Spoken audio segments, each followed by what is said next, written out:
আসসালামু আলাইকুম। দেশ বিদেশ টিভি থেকে হুসেন বলছি। আমার চ্যানেলে সবাইকে স্বাগতম। ছাত্রলীগের প্রোগ্রামকে কেন্দ্র করে, শেখ হাসিনার বক্তব্যকে কেন্দ্র করে বৈষম্য বিরোধীরা যে আন্দোলনের ডাক দিয়েছিল, সেই আন্দোলনের ডাকের নেপথ্যে কিন্তু অন্য কারণ আছে। আসলে সবাই হয়তো ভাবছেন যে বৈষম্য বিরোধী ছাত্র আন্দোলনের নেতারা এইসব করেছে। আসলে কিন্তু আমরা যতটুকু জানি তারা কিন্তু এটা করতে চায় নাই। এর নেপথ্যে কিন্তু অন্য কারণ। আমাদের দেশে দুইজন ইউটিউবার আছেন, একজন পিনাকি ভট্টাচার্য আর একজন হচ্ছেন ইলিয়াস হোসেন।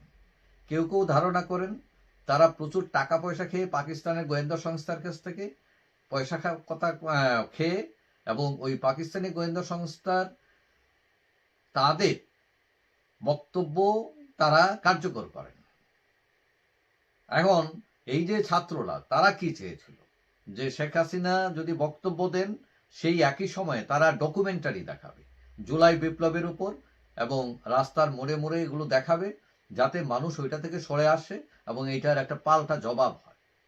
কিন্তু হঠাৎ দেখা গেল যে তাদের এই যে কর্মসূচি সেটা বদলে গেল। কেন বদলে গেল?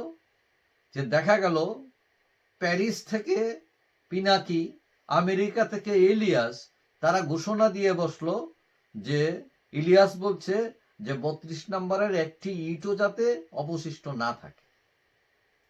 পিনাকি বলতেছে যে ভেঙে ফেলো, তাড়াতাড়ি ভাঙো, এবং ৩২ নম্বরে মসজিদ স্থাপন করা হবে।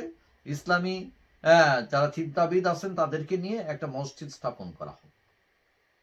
এবং এই কথায় দেখা গেল লং মার্চ টু ধানমন্ডি ৩২ নম্বর স্টার্ট হয়ে গেল। সেখানে তারপরে আগুন ভাঙচুর, তারপরে বোলডোজার এনে পুরো বাড়ি ধ্বংস করে দেওয়া হলো। এখন সেখানে সেনাবাহিনী আসলো, কিন্তু সেনাবাহিনী এসেও সেখানে কোনো কাজ করতে পারে না।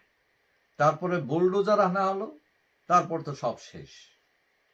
কিন্তু এইভাবে কি ইতিহাস মুছে ফেলা যাবে?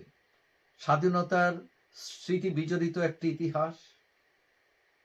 এই বাড়িটি মুক্তিযুদ্ধের স্মৃতি বহন করে এবং এটা রাষ্ট্রীয় একটি সম্পদ।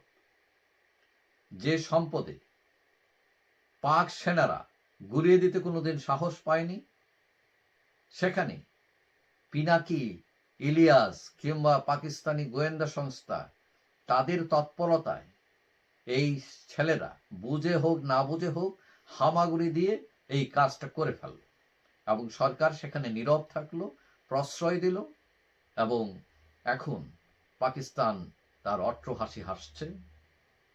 ইলিয়াস, পিনাকি তারা এখন হ্যাপি, তাদের কর্মসূচি সফল হয়েছে, তারা হয়তো আরো বেশি টাকা পয়সা পাইতে পারে।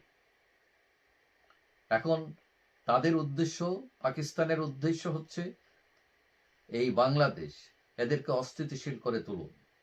কারণ এরা এক সময় আমাদের গোলাম ছিল, এখন তারা আমাদেরকে টক্করে উপরে চলে গেছে, এখন সব সূচকে আমরা পিছনে।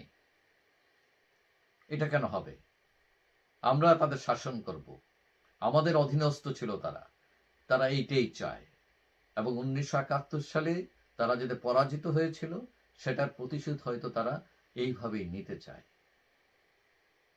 এবং এটা ছাড়াও সামনে যে নির্বাচন আছে, এই নির্বাচনে ইসলামপন্থী দলগুলোকে যাতে ক্ষমতায় আনা যায় তারও চেষ্টা করছে তারা, ওই গোয়েন্দা সংস্থা, ওই পিনাকি, ওই ইলিয়াস এবং এই ছাত্ররা বুঝে হোক না বুঝে হোক চাপিয়ে পড়ছে। এবং সেখানে কি এক শ্রেণীর মানুষ সেটা সমর্থন দিচ্ছে, এবং ইভেন কি সরকারও নীরব থাকছে।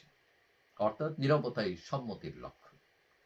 কিন্তু ক্ষতিগ্রস্ত হচ্ছে কে? হারছে কে? হারছে দেশ, দেশের মানুষ, গণতন্ত্র। দেশকে অস্থিতিশীল করা হচ্ছে।